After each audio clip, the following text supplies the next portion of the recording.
40% of workers already grabbed a second job just to survive. Everything is awesome. JT, what the hell is going on out there? Well, I just want some of what the employers are smoking. Can you get me some of that? Someone? Yeah. I'm up in the mountains. What the hell does that mean? Hide your kids. Lock the doors. You're listening to HR's most dangerous podcast. Chad Sowash and Joel Cheeseman are here to punch the recruiting industry right where it hurts. Complete with breaking news, brash opinion, and loads of snark. Buckle up, boys and girls. It's time for the Chad and Cheese Podcast.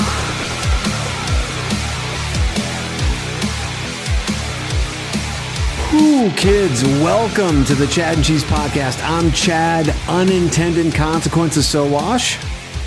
I'm JT. There are no friends on powder days, O'Donnell.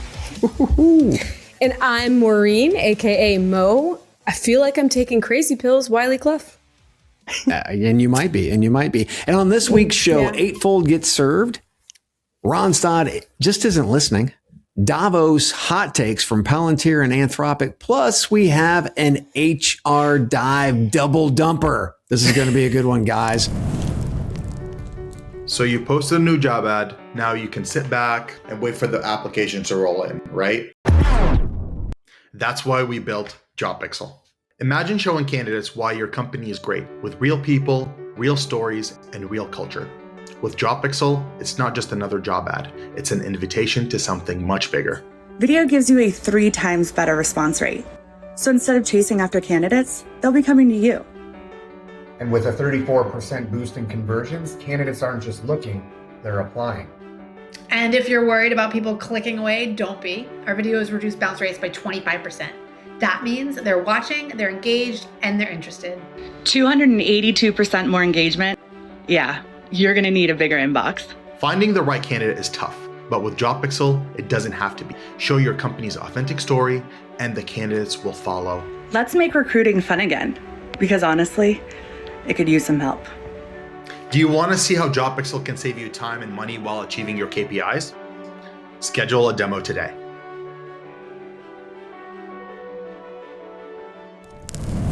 All right. What you been up to? You got powder. Okay. You got cabins. You're both in cabins. Yeah. I'm in my life. cabin that I haven't left. And Monday, that big storm that came through, 2 feet of powder. Oh my I gosh. skied in 2 feet of powder in Sunday shit. River, Maine. Single best skiing day of my life.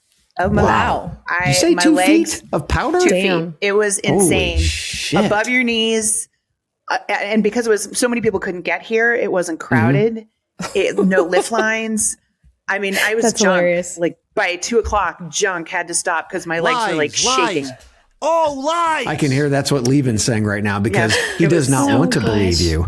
It was so good. So good. And if you know, if you're out there, anybody that was out there, it was amazing. Oh. Come hang with me in Sunday River. The conditions are perfect. Oh, awesome. man. Right, I'm more of an après gal myself. That sounds cool, though. Well, we do that too, girl. There's no shortage of après here at Shepherd's Ridge. Yeah. So, Mo, apparently you don't have 2 feet of powder, although you are at your cabin. Yeah. Are you locked away or what's going on?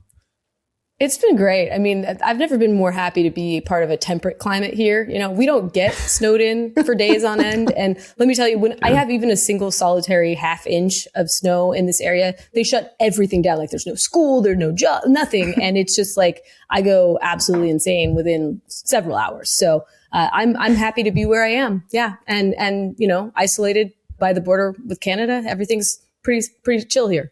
I'm in. Your next door neighbor, Canada. My next door neighbor, Spain. Love them. It's been a little rainy, a little windy, but Such a flex. we're saying no snow. So I don't have the powder, JT, although I do not have the snow either, which I'm fine with. You're fine with no shoveling for you. It's all good. It's all good.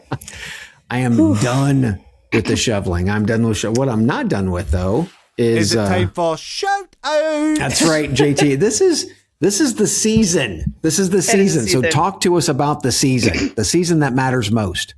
Yeah. So it's Super Bowl season, baby. Yes, it is. All right. Like everybody hates us. I get it. I'm going to get the hate. I get that you hate the Pats, but I'm here.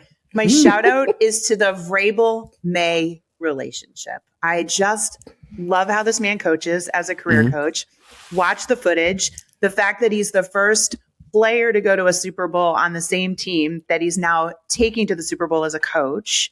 His style is so endearing. It was nothing like that when it was the Brady Belichick era. Nothing, right? Like this, you can't wait to watch. And I'm wearing my bees. And if you know, you know. If you history lesson, 2004 Red Sox, the year they broke the curse. These guys would call themselves on national television the bunch of idiots. They would get on and talk about how they couldn't even believe that they were doing this, and they would compliment each other, and they were just loving on each other. Like everybody was so happy. Same vibe right now. So no matter what happens, just to see this vibe and experience it, like all I'm doing right now on social media is just watching anything I can about it because they're so cute. I gotta love it. I mean, one of the reasons why I didn't like the Pats in the first place is because Tom Brady, he's a Michigan grad. He's a Michigan grad. I'm Ohio State. Although never forget. Nobody likes Belichick. He's just an asshole. But Vrabel, Ohio State Buckeye. Travion Henderson. They're one of their new rookie running backs who's really torn it up this year. Ohio State Buckeye. So yeah, I love it, but I also love me some Seahawks because the number one wide receiver in the league is Jackson Smith-Njigba from the Ohio State University. So shout out, Mo, what you got?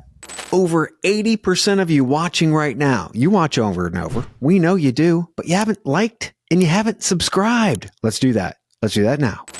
Oh, yeah, it's going to be the Seahawks, obviously. I mean, it can't not be. I am so excited. I am more of a baseball girl. Like, if I could have had, like, my pick between the two, I would have sent the M's to the World Series, but apparently that's going to have to be in my next lifetime. But the Seahawks going here is going to hopefully be balm for my soul. I will never not remember the horror that I felt when they didn't give the ball to Marshawn on the 1 yard line at the Super Bowl in 2014. It was ridiculous. It's still painful. So I'm hoping that the Seahawks will heal my trauma because, man, that you were right, JT. People do hate the Pats. They do. I hate them less now because they don't have the Belichick and Brady thing. So at least there's that. But I'm really hoping that the Seahawks can come through and actually just heal us.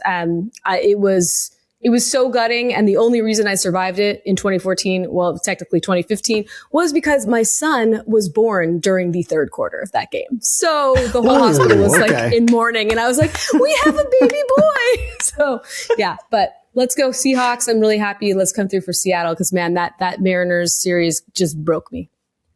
Oh, my God. Yep. Yes. Well, again, I'm not a Mariners fan. I am I don't have an NFL football team, right? And the reason being is, for all those who don't know out there, I grew up as a Browns fan, and the Browns left me. They left to go to Baltimore. We didn't have a team anymore. Broke my heart, and I swore off the Cleveland Browns, and therefore I didn't have another pro team. So I thought the best thing to do was just watch all the Ohio State Buckeyes that are all over the NFL and just enjoy all the games. So I like that. Wow. I'm that guy. That's so heartwarming. I'm here for it. That must be more Euro Chad. It definitely is. It definitely is. Euro Chad. We're like fight to the death. Yeah. Oh, that's perfect. And for my shout out, there's a little European twist to it. So I'm going to go ahead and I'm going to give my shout out is to unintended consequences around U.S. tourism. And I got a little snippet to play real quick. Here it is. What happens to U.S. ski towns when Canadians stop coming? I'm here at Montana's Whitefish Mountain Resort, locally known as Big Mountain. It sits just south of the U.S.-Canada border. On the eve of the busy holiday season, U.S. ski resorts are dreading a drop in Canadian tourists this winter. We are looking at the economic trends. We're looking at the environment that we're in and encouraging folks to continue visiting. A hit to many mountain towns who rely on visitors traveling south across the border. Just checked our occupancy rates, and We're 25% under 2024 rates, so it's considerable. In this Montana town, credit card spending by Canadians has plunged 39% so far this year compared to last year. It's disappointing and sad. I mean, we totally understand that for many people, they're choosing not to visit the United States right now. Many businesses here are trying to coax Canadians back, offering discounts on hotels and even cheap beer. At this Montana brewery, there's a special only for Canadians, 2 beers for the price of 1. Certainly we're seeing less Canadian tourism, and that's very noticeable. That from CBC. In 2025, the United States experienced a significant drop in foreign visitors, making it the only, I repeat, the only country among 184 nations to see a decline in international tourism. That means jobs, kids. In Canada alone, the U.S. is projected to lose approximately 5.7, almost $6 billion in tourism. But the chasm goes deeper. And this is what I get in my feed here in Europe. Denmark is down 34% year over year, March 2025 year over year. Germany, 28% down. Ireland down 27%. UK down 14%, and France down 8%. A broad estimate from Forbes and CNBC placed the total potential loss at $29 to $30 billion for 2025. Wow. So when we lose tourism, it's not just about flights, rentals, hotels. It's also about breakfast, lunch, dinner. And what about all those restaurants and drinks at the bar, right? Stuffed animals from Disneyland, the lack of tourism, an entire sector, right? So remember, hospitality seems to be one of the areas of growth in the US, or maybe it's just a mirage. So shout out to tourism and feeling like amateur hour is gone a whole lot longer than an hour. What the fuck's going on here, kids? Yeah. Yeah. I mean, don't you think that's that's the first thing to go, right? Discretionary spending on trips. Yeah. You know, Oh, yeah. I have a friend Oh, yeah. that owns a hotel on on the front of a beach. And he said, you know how I know we're in trouble this year? He said, parents used to come in. He'd come into my little convenience store and the kids could have whatever they wanted. He said, this year you heard every single dad go one thing, or $5 max or whatever. He goes, when you hear parents putting a limit on the vacation, he's like, someone's watching the dollars. And he's like, then it gets worse. And look at this. He's not wrong. He's not wrong. Next step is no vacation. Exactly. but we only need $1. Remember that too. That's true. Consumerism. You don't need 30. You don't need $30. I don't know who sells taught everything. capitalism to this administration, but it was all about $30. Right. Dude. Oh, but That's at rough. the Chad and Cheese podcast, one thing that we do, well, that's exactly right. We don't play the games Hi, of everybody. not Stephen McGrath. allowing I'm free here to stuff. tell This you is all never about not how you going can to grab shock me. some free stuff from agree. chadcheese.com. Now, you might be wondering why I'm sitting here topless. Yes, and the answer is Stephen. really simple. Yes. Yeah, because we I've are. not grabbed my free t-shirt from Aeronaut at chadcheese.com yet. Grab that Let me now. fix that. Let's get it now. Yeah. Right, that's better.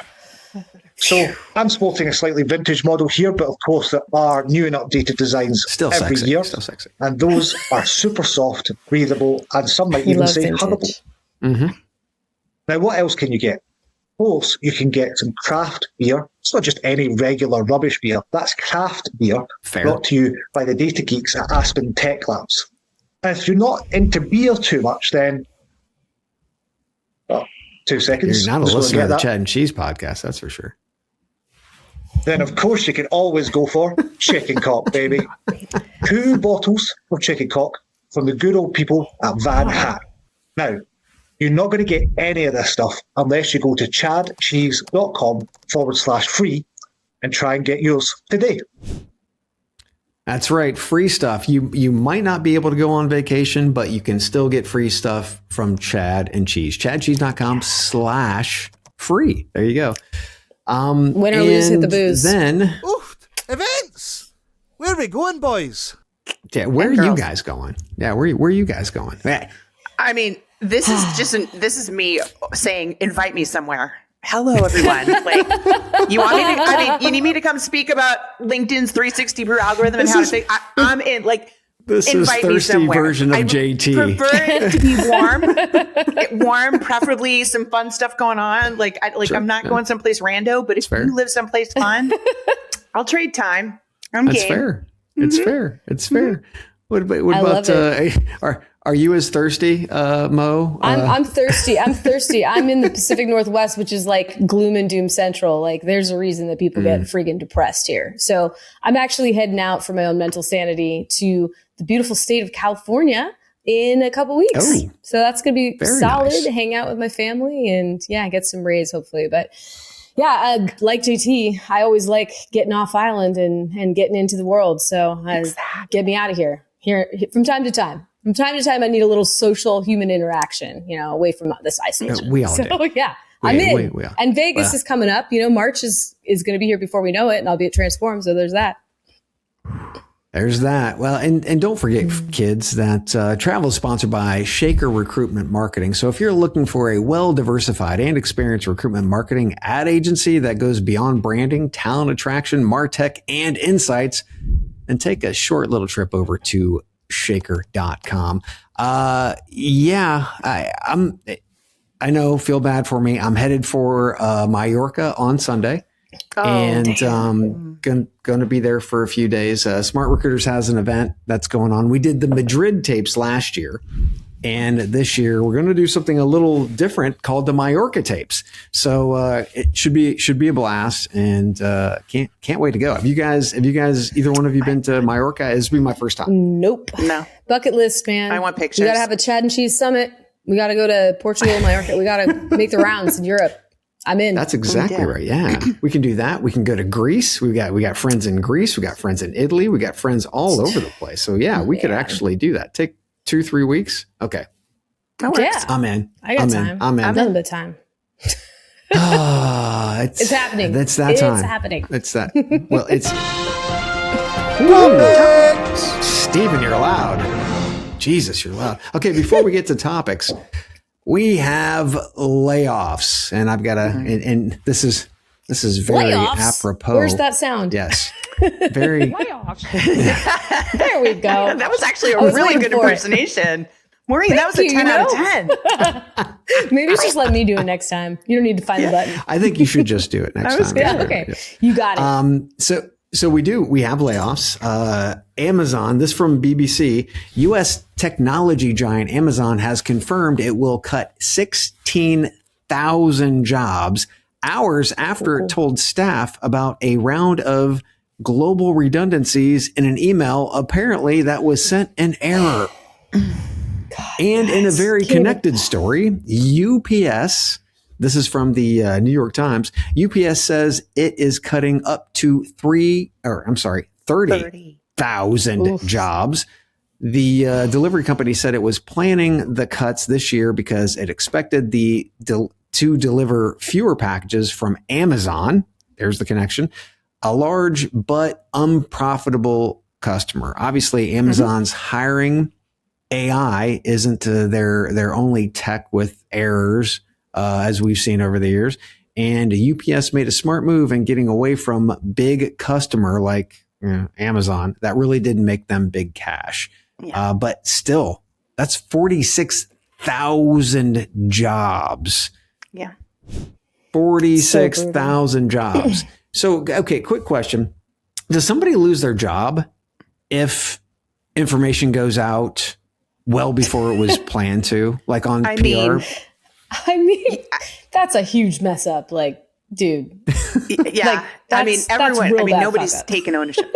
There's going to be some serious finger pointing in that moment. Oh, right? yeah. Wasn't me. It was, that was just. Somebody has to be responsible for sending out the communication to 16,000 people. Yeah. I also think that it's. Wow. Yeah. I think that there's something else going on there, right? You're a big enough organization for that to happen. Accident. very likely there was some nefarious behavior going on. I feel in the background of that. What I do think is interesting, the way you talked about the pay. If you go read the UPS press release on this, there's some very carefully worded comms, which is a shot across the bow at Amazon. Basically, hey, our layoffs are because of you.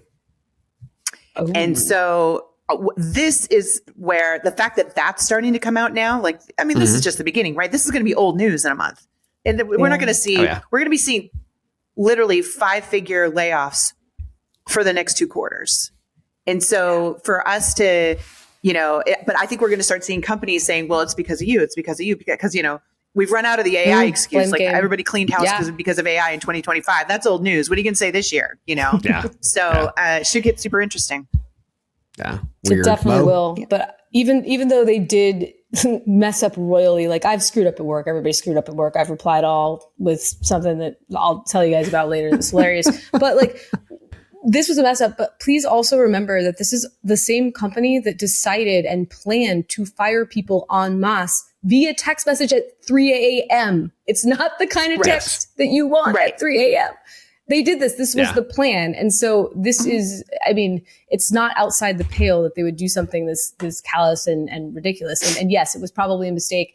And, I like to think that no one did this on purpose. It's a curious thing to consider that possibly there was a nefarious aspect to it, as you suggested. But yeah, Amazon, maybe they're the final boss of screwing up layoffs. I don't know. It's messed up. Can we just talk about, they were dropping, the news came out last Thursday, Friday. And what I said was, can you imagine being an Amazon worker and spending your whole weekend knowing? Nope. Worrying all weekend. Is it me? Is it me? Is it me? Until Wednesday? That sucks. It's almost like they don't care about people or something. It's almost as if that's the case. Yeah, it's almost like they make people piss in trash cans or something. I remember talking to friends over at UPS and them saying that this was going to happen because this was a deal that they thought was big right out of the gate, and it was big, but it was from per transaction, it was very low. Right. So it was like their cost per package, if you take a look at it, went down dramatically because of this big transaction with Amazon. So they really wanted to get away from this because there was a lot of busy work that didn't make them a lot of money. But then again, we're talking about 30,000 jobs. So ouch. On to some more industry news. Have you ladies heard about this company called Eightfold? Well, yep. Yeah. So do you believe, here's the question. Either one of you, do you believe that you've ever applied for a job and been rejected by a score that you never saw from a system that you didn't know even existed? Yes. Well, in short, that's what this lawsuit is about with Eightfold. The claim is secret AI scoring, zero disclosure, zero recourse. And Eightfold says it's quote unquote responsible AI. Yeah, cool story, bruv. But responsible doesn't mean legal. And if this sticks, HR Tech just found out it's a credit bureau. Mo, did Eightfold make a massive boo-boo? I just am wondering, is anything going to be left for humans after the robots are through? They are using AI to collect all of this data on us. They're going to our LinkedIn. They're going to, all our search history, all of that. And they're compiling these dossiers on us. And it's can't you just let us do the online stalking ourselves? Everybody knows when they apply to a job, people are going to go and look at your social profiles and see what they can figure out about you. But now this is all being done in this sort of systemic way. And I do think it's concerning. I will say on the flip side, there is always an element of bias, even if you have a human reviewing all of the data, right? Humans come to the table with their own bias. And so these programs have that built in, of course. So You usually don't find out why you didn't get a job, but it is weirder that it's been systematized in this way. And I think it does open the door for discrimination and bias to happen. Absolutely. There's another lawsuit against Workday right now for something called Hire Score, which I believe is a very similar product. And so it's interesting to see this with like the Fair Credit Bureau, Fair Credit Reporting Act being invoked versus the other, which I don't believe had that as a part of it. But this is something that has happened in the past. There was a company called iTutor Group that was sued by the EEOC for systematically rejecting candidates who were over the age of 60 if they were men, and candidates who were over the age of 55 if they were women, because women aren't allowed to age, of course. So this is something that does happen, and I think that it's going to have very broad implications for how AI is leveraged in these tools, and whether the companies that actually take on these different HR tech systems, whether they are going to be held liable for using these tools and not ensuring that they meet all of the various legal requirements. So, I mean, it's unsettling. It's just more of this sort of corporate surveillance stuff that is continuing to pop up. I mean, it sucks enough to be a private employee and have basically all of your data exposed to your employer, have them know so much about you, have them checking whether you're in your house via Microsoft Teams or outside your house. And, everything is just Big Brother now, dude. Everything is so Big Brother. But to do that to candidates, that is just extra to me. Like, no thanks. At least let me get a paycheck before you fucking compile all this stuff on me. So that's kind of where I come down on it. Yeah. So I'm going to take it from the job seeker perspective. For 20 years now, the first thing I say to a disgruntled job seeker is hiring is discrimination with a capital IS. Let's talk about this. If I have a bushel of apples and all the apples are great, some's a little smaller, some's a little larger, greener, whatever, but they're all perfectly viable, edible apples, but I can only eat one today, I am discriminated against in that moment, right? And I'm picking little weird things to decide because I literally can't decide. I can't eat them all. So I've got to have one. And so in that moment, I'm going to discriminate. That has been the issue with hiring our entire lives, right? We get 5 great candidates down to the nitpicky thing.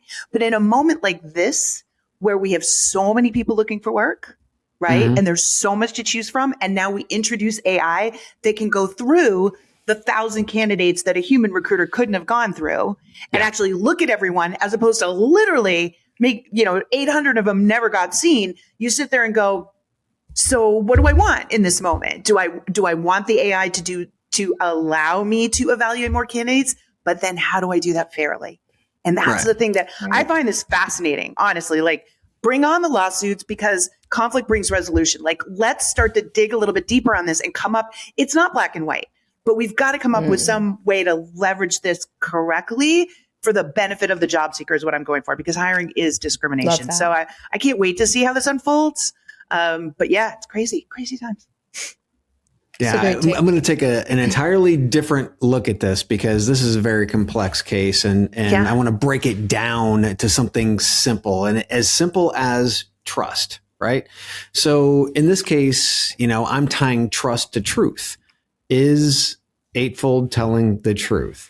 And here's part of Eightfold CEO Ashutosh Garg's statement in response to the class action lawsuit, which he posted on LinkedIn. This is specifically with respect to data sources. Quote, "We, Eightfold, use information applicants choose to submit and data authorized by our customers under contract. We do not scrape social media and the like to assess applicants first for a specific role," end quote.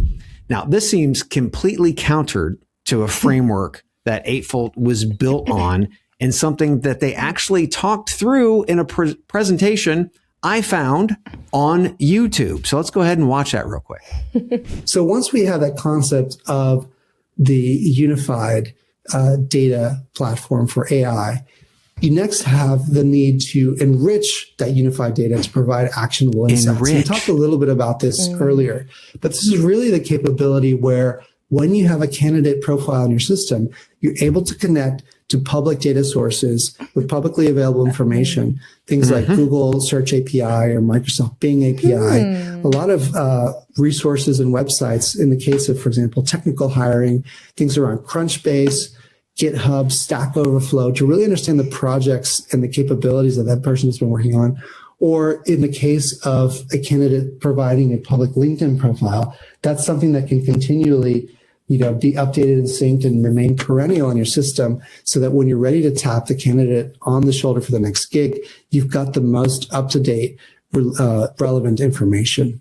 Yeah. So if you weren't watching the video, podcast, the first slide was entitled, quote, enrich unified data to provide actionable insights, end quote. Yes. Enrich unified data. That is candidate data. Enriching the data from different sources. Then there was a flow chart showing Google, Microsoft's Bing, and Crunchbase on the left, Eightfold's candidate profile in the middle, and then on the right you had GitHub, Stack Overflow, and LinkedIn. Okay, all of those sources had arrows going into, guess where?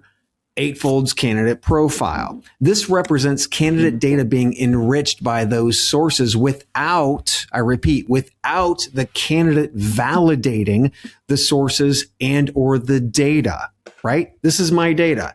John Smith. How do you know it's the right John Smith? How do you know that this isn't an old profile?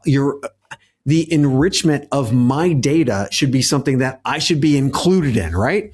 Yeah. So this was, don't get me wrong, from a 2021 presentation, but as you can tell by the segment, candidate enrichment was core and part of Eightfold's framework / deliverable. And in my honest opinion, Ashu lied. Lies, dude. Oh, lies. Which means I can't trust Eightfold personally. And one of the pillars of picking a new HR tech partner, especially if you're going to spend hundreds of thousands, if not millions of dollars on that platform, it is simply trust. And I cannot personally trust Eightfold. So question to you guys, was that too simple? Did I break that down too simply? No, but you're bringing up the point, right? Like AI is unavoidable, right? Like we are going to be using AI in everything we do going forward, but we're in the Wild West, like you're pointing out. And companies like this that want to run at it ahead, like try to grab market share, but not think through the larger ramifications. This is what's going to happen. Someone like Chad's going to find your YouTube as a CEO where you're saying one thing and then you're on another saying another. Like this is what's going to happen. And I'm here for it because it's the only way we're going to get better at this. I tried to break it down simply, but I've got some industry experts and people who they're a little bit more complex. So here's a quote. Whether it's the FCRA in the US or the EU AI Act in Europe, the direction is the same. Hiring technology that shapes outcomes is treated as regulated decision infrastructure, not just HR software, end quote. That's Chris Long, founder of Elevate and the strategic HR advisor. Another one, quote, AI in TA tech is becoming foundational. What the Eightfold situation highlights is that the future of TA tech won't be defined by who has the best algorithm, but by who earns and sustains trust with candidates, clients, and the market. There's that word again, trust. End quote. That's Quincy Valencia, VP of Talent Transformation at Korn Ferry. And one from Matt Charney. Matt Charney says the black box hiring tech didn't fail because it was evil. It failed because it was convenient. That makes you think, doesn't it? Huh? I love me some Matt Charney. Matt always makes you think. He does. Agreed. Yeah. So when it comes down to, again, Eightfold, when it comes down to any of these platforms, I actually reached out to Sean Burton, who was a CEO of Hiring Solved back in the day, and they were enriching data at one time, and they stopped because they saw this train coming down the tracks, and it was going to hit them head on, and so they pivoted. They actually were acquired by another company later, but when it came down to it, this is close to 10 years ago. We knew this. We knew that this was not the route to go. It sounded great, But when you take a look at the data and the data warehouses that most companies are buying this data from, it's shit data. Agreed. I've seen some of these data warehouses and some of the exports that they actually provide. It's usually shit data. So if you're working off garbage and you believe that you're going to enrich an individual's profile with garbage, what do you think you end up with? Right. Right. Hot trash. Well, and what about people who want to change careers? What about people who don't want to do the thing they've done before? Like this stuff carries with you. What if they put garbage in someplace and now they can't get rid of it? Like there's just it's too much. I'm with you. I'm so glad. Take the high road, people. Be careful. It's too much, people. Yep. It's so much. Slow down. We're gonna take a break. We'll be right back. At Shaker Recruitment Marketing, our comprehensive services include branding, talent attraction, MarTech, and analytics, empowering you to achieve your recruitment marketing goals. We believe in doing things the right way, delivering the right message through the right activation, achieving the right conversion.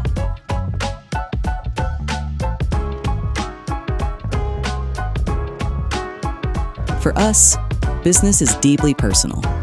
Our legacy is built on relationships. Together with our people, clients, and partners, we've been shaping the world of talent for over 70 years.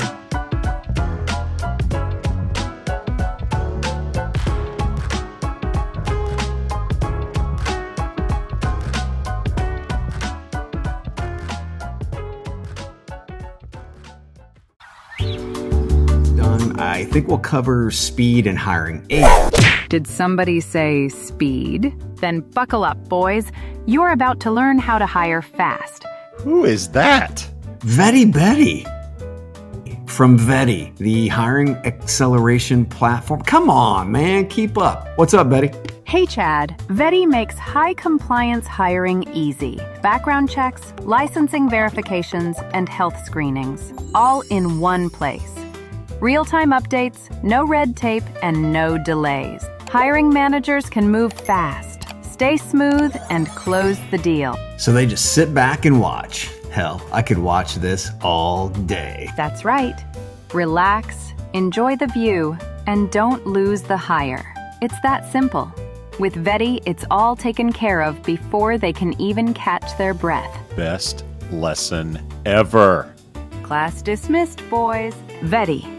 Hiring as it should be. Visit vetty.co to learn more.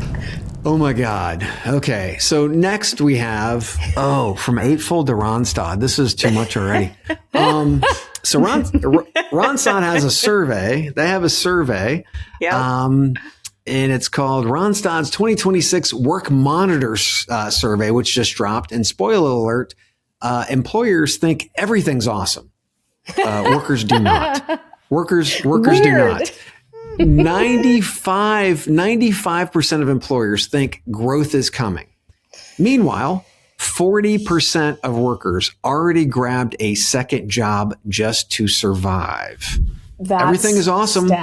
Although 40% of workers, another job just to put meat on the table. JT, what the hell is going on out there? Well, I just want some of what the employers are smoking. Can you get me some of that? Someone? Yeah. I'm up in the mountains. Bring it. Smoking their stock packages, I guess. Yeah. No, this kind of goes back to what we were talking about on one of the other episodes where this is going to be the year we see a lot of C-suite changes, right? We're going to clear house, and what's going to come in are the hype team, right? Because we can't figure out what to do with our business model. So let's clear out and put somebody new in who's like, rah-rah. Probably doesn't have a serious game plan, but it's like, go right. So 95% Chief hype officer ahead. We're honestly, that's what you're going to see, right? Or as we said, the CFO who's going to, cut money and make us profitable no matter what. You got two choices there because it's the Wild West. Nobody knows what to do. And so they're waiting until they see clear plans. So that cracks me up. You see them dropping benefits everywhere. I mean, every possible benefit is getting cut as a way to save money. No wonder employees are miserable and taking second jobs. I mean, I see that every day. The rate of underemployment right now is catastrophic and no one's tracking it. This 4.4% unemployment. It's bullshit. Add in the underemployment rate. I guarantee you it's double digits. Double digits. Yeah. Everyone I know's got second gigs, side hustles, fractional work, this, that, It's scary times. So yeah, I do want what they're smoking. Just send it my way. Money and power, I'd say. I think it's money and power they're smoking.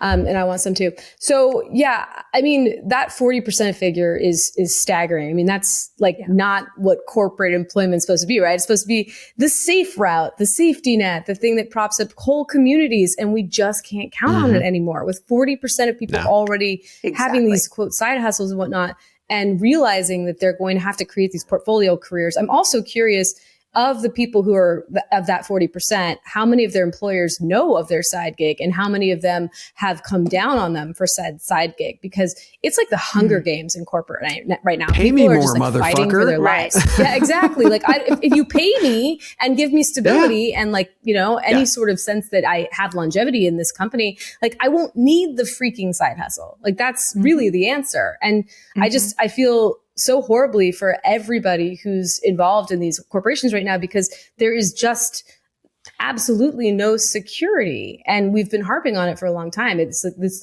whole future of work thing is the gig economy. It is this sort of fractional consulting type work. And you see it right now in corporate, right? 40% of these people are already doing that and exhibiting what will be the future of work because of what corporate has done. So it's just, I don't know. It's not surprising that the C-suite is out there saying everything's fantastic while the everyday actual employee who's doing the work is saying not so much. I feel like that's kind of a mainstay of just how corporate is. But I mean, again, it's the fact that, for example, another thing in the study was, I think it was 81% of employees said that one of the most important things for them for retention was having some sort of flexibility and work-life balance in their work. And that is how you keep people. So if you want to keep people and you're saying you're valuing their happiness, you have to actually put something behind those words, which again leads me to believe that they're still just trying to clean house by making it so miserable that people want to leave, because then they can say it was because of AI and then they can rehire everybody later at a fraction of the cost. So I don't know. It's a mess out there. And people shouldn't be gaslit like this. It just sucks. Well, I think Randstad's CEO, Sander van der Schnoedel, he talk about somebody who's divorced from fucking reality. I'll leave it at that, number one. And we'll go ahead and we will transition into two other CEOs who are also fairly divorced from reality. Have you guys watched many of the talks in Davos last week? Mm-hmm. Did you guys watch them? I watched these. Oh yeah. It's It's hard. I do have to say that Mark Carney, the Prime Minister of Canada, his was required viewing, no doubt. But I wanted to highlight two that I thought were interesting, especially since they were given from two CEOs from AI companies that we all know, and they're all talking about jobs. So this first segment is Alex Karp from Palantir. Let's go ahead and take a listen to let's listen to Palantir. We're building batteries for a battery company, and the people who are doing it in America are doing roughly the same job that Japanese engineers are doing, and they went to high school. And now they're very valuable, if not irreplaceable, because we can make them into something different than what they were very rapidly. And those jobs are going to become more valuable. I don't not to diverge into my usual political screeds, but will be more than enough jobs for the citizens of your nation, especially those with vocational training. I do think these trends really do make it hard to imagine why we should have large-scale immigration unless you have a very specialized skill. What the hell does that mean? This guy. So, I mean, for anyone who is wondering, if Skynet comes into existence, Palantir is going to be the company who built it. Peter Thiel, Alex Karp, evil personified. Anyway, moving on. Vocation versus education, I thought was interesting, which, really we've been talking about the death of white collar. Right. That to me is big. Also, plenty of jobs for the people of your nation.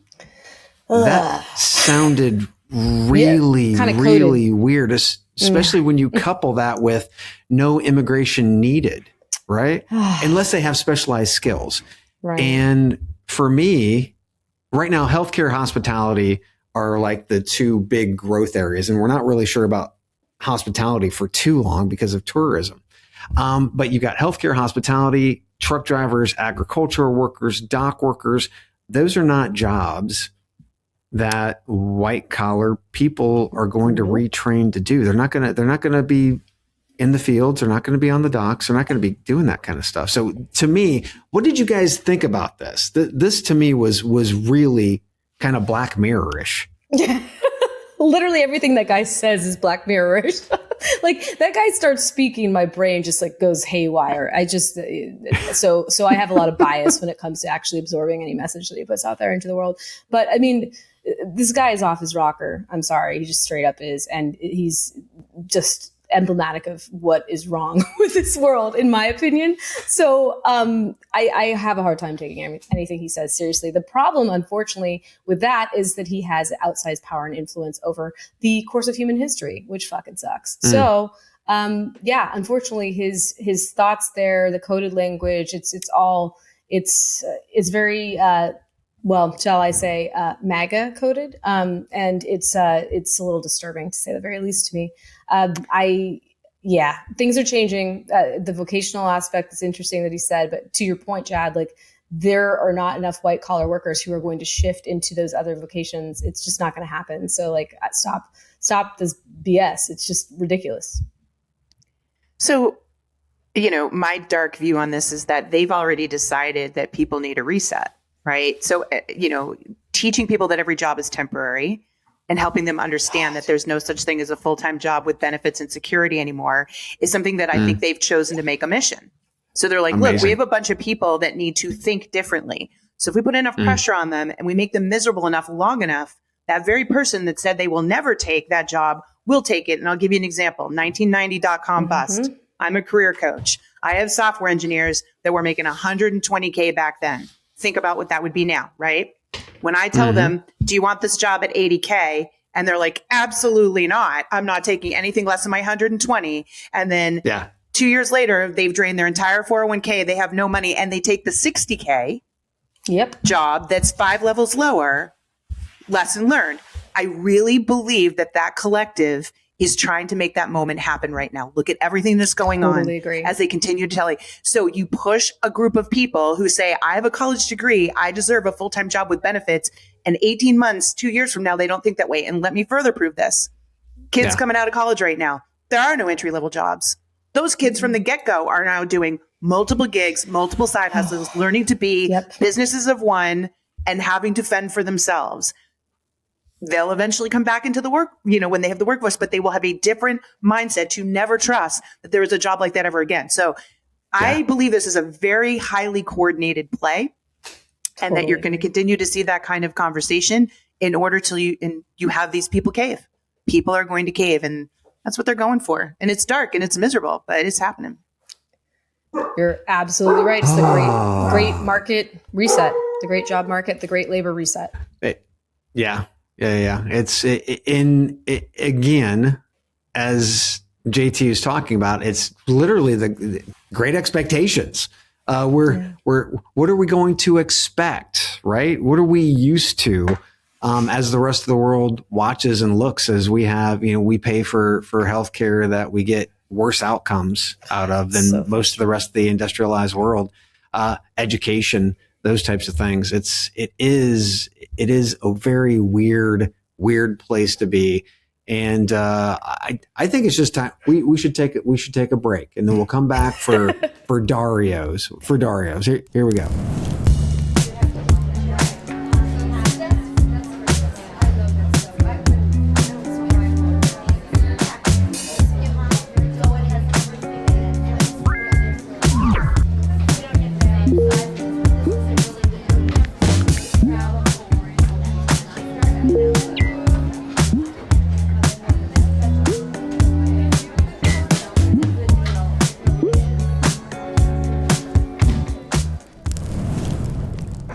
Yeah. Whoa. Okay. Literally, it's getting dark here. Okay. So let's jump into the second interview segment with Anthropic CEO Dario Amodei as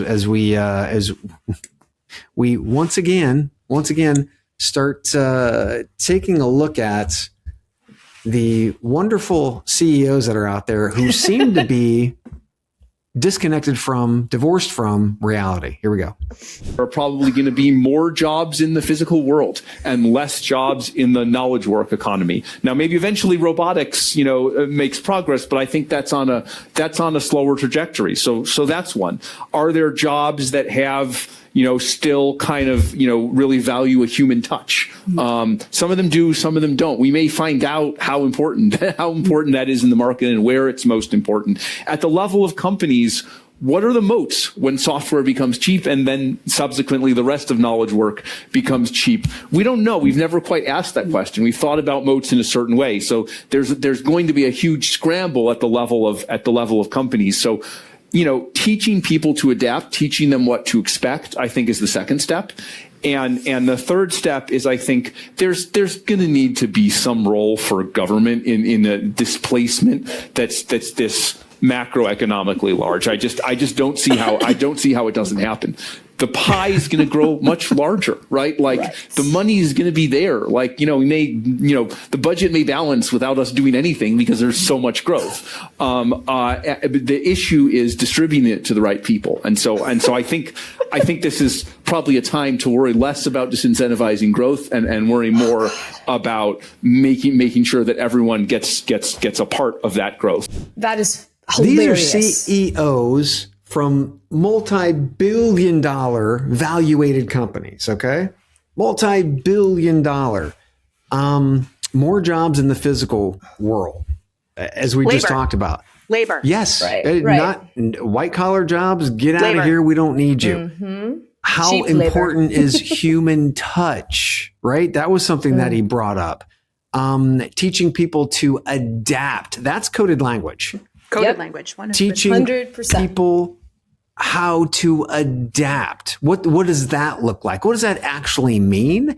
And then, so one of the things that always drives me fucking crazy when it comes to CEOs is they're always looking to governments to clean up their mess.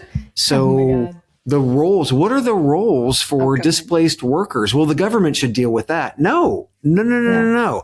You should deal with that. As a matter of fact, you should have training programs for these individuals who you displaced to be able to create new roles, to be able to drive your organization. This isn't the government's job.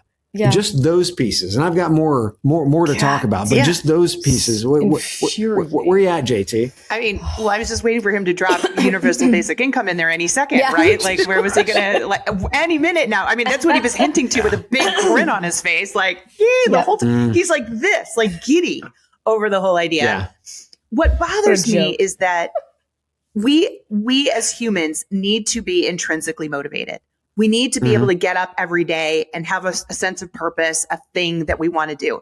Sadly, that's been scrubbed out of us. And I've told you a million times, go read the book. Alfie Kohn was like predicting ahead of his time, right? But when you've created an entire world where we are extrinsically motivated, right? Where we're like, give me this, I deserve this, I get this. This is what they're trying to undo. So when he talks about that coded language, right? He wants to shock everybody back into intrinsic. So they think they're doing the world a favor. They're in their mind, like, we're going to get everybody back to intrinsic motivation and doing it just because. And right. Like it blows my mind, the pie in the sky thinking there, but it helps him sleep at night. He's doing the world a favor by helping people understand this. Disgusting. Meanwhile, is that guy going to do any physical labor? I'm just really quick. Hell no. No. The thinking job. Are his kids going to do any physical labor? Nope. Is anybody he knows going to do any physical labor? Right. That's the big question. Of course he's not. I mean, but it's that sphere of influence where everybody else turned into fucking peasants. Yep. I mean, that's really what they're looking at. 100%. I mean, we're making the class system wider, right? Yep. I mean, you'd be saying, it is scary to me. We just said it. Underemployment is through the roof. At what point do people just quit and say, forget it? I'm done. I'm not going after anything anymore. Like, we're going to see that. That's what happens next. People just stop trying. Yeah, but the problem is that they're having, I mean, they can't stop trying because they need food, right? And they need a house. Well, this government will save us. The government's going to save this guy. Like, right? Like, the government's going to pay for everybody. They're so good with Social Security already. Yeah, Social Security, healthcare, they're already taking care of that. Why not UBI? I mean, these guys aren't offering to open their pockets, right? It's like, I can't believe it's corporate welfare. Silicon Valley libertarian type dude is telling us that we should just all get free money. Are you doing it, bro? Okay. Like, shut up, dude. I can't. No. I can't. No. Well, the thing that gets me is, and then further on, the pie will grow much larger. Yeah. Number one, the budget might balance without us doing anything, right? Okay. The issue is distributing the money to the right people. This trickle down AI economics. Yes. Yes. It worked so well last time. My fucking God. If there ever needed to be. Come on, you can play for a history lesson. Mo just said it. This is what they all promised us with trickle down economics. Exactly. The pie's going to get bigger, which means your slice is going to get bigger. The pie did get bigger, but guess what? The slice did not get bigger. The budget might balance itself because we're going to have all of this money. Is the budget balanced today? It sure the fuck isn't. And the issue in distributing the money to the right people, that's the bigger piece of the pie that we're all supposed to be getting. That never fucking happened. Right. Like, what is happening? I cannot. It's crazy. Ugh. These people, I tell you. And so in closing out today's show, we had a bunch of crazy shit from a bunch of crazy CEOs. We had Eightfolds, we had Randstads, then we've got Anthropic, and we've got Palantir. To me, as all of these people are being looked up to by many in their industries, for us to be able to sit back and listen to them literally be divorced from reality, it's kind of fun and it's kind of sad at the same time. Yeah. I mean, do they think we can't notice? Do they think we don't see what's happening here? Like, how stupid do they think we are? That they're insulting my intelligence by asking me to believe this shit.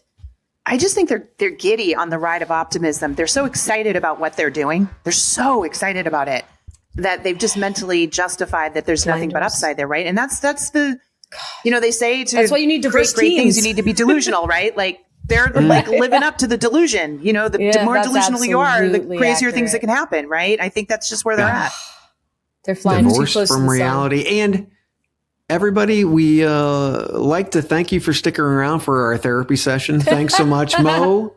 JT, thanks again for joining us this week. Joel should be back next week. I'm gonna be in Mallorca, so you won't miss me. It'll all be good. Oh. But until then, thanks guys, and it's another one in the can.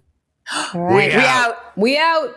Thank you for listening to what's it called? A podcast. The Chad. The Cheese. Brilliant. They talk about recruiting. They talk about technology. But most of all, they talk about nothing. Just a lot of shout-outs of people you don't even know. And yet you're listening. It's incredible. And not one word about cheese. Not one. Cheddar. Blue. Nacho. Pepper Jack. Swiss. There's so many cheeses and not one word.